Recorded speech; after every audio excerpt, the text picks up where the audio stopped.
મારું તો છે ને વિચાર માત્રથી જ હૃદય બંધ થઈ જાય કે જો આપણા જીવનમાં આ ફ્રીજ નામનું સાધન ના હોય તો આપણે શું કરીએ છીએ. હાઉસવાઈફ છે ને એ તો છે ને 100% મારી લાગણી સમજી શકતી હશે ને. મારા જીવનમાં ફ્રીજનું મહત્વ એટલું જ છે કે જેટલું 16 શ્રૃંગાર સજી સ્ત્રી છે અને એણે મંગલસૂત્ર નથી પહેર્યું બસ.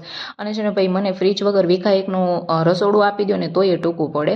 અને છે ને આપણે ભાઈ સાવ ડીપ ક્લિનિંગ છે ને વરસમાં એક જ વાર કરીએ આ ખાના ને એવું બધું કાઢીને. બાકી જો આપણે આવી રીતના સાફ સૂફ કરી નાખીએ અને જે તમે છે ને આ ખાડા મારા ફ્રીજમાં જોઉં છો ને એ મારી રાધાએ કરેલા છે ને. ગમે એટલી સમજાવો ભાઈ વેણું હાથમાં આવી ગયું ને એટલે એને એવું લાગે કે ફ્રીજ છે ને એ ઢોલ છે એટલે ધબાટી બોલાવી નાખે. અને પછી જો આપણું લાસ્ટમાં છે ને ફાઇનલી ફ્રીજ સાફ થઈ ગયું છે. અને છે ને હું તો ભાઈ છે ને બાજરાનો લોટ હોય ને એ ફ્રીજની અંદર રાખી દઉં.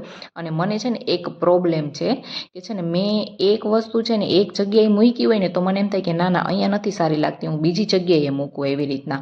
અને પછી છે ને ભાઈ જો આ ન્યૂઝપેપરવાળી છે ને એ ટ્રીક મેં આ વખતે લગાવી છે કારણ કે છે ને નાનો કચરો હોય ને એ છે ને બોક્સની અંદર આવી જાય છે ને તો પછી નીકળતો નથી. એટલે મને એમ થયું કે ન્યૂઝપેપર રાખીને ટ્રાય કરી જોઉં.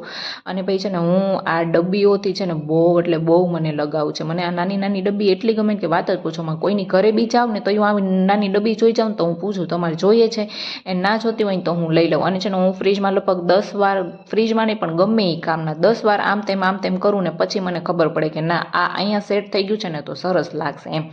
અને ફાઇનલી આપણું ફ્રીજ સરસ મજાનું થઈ ગયું છે. ડન.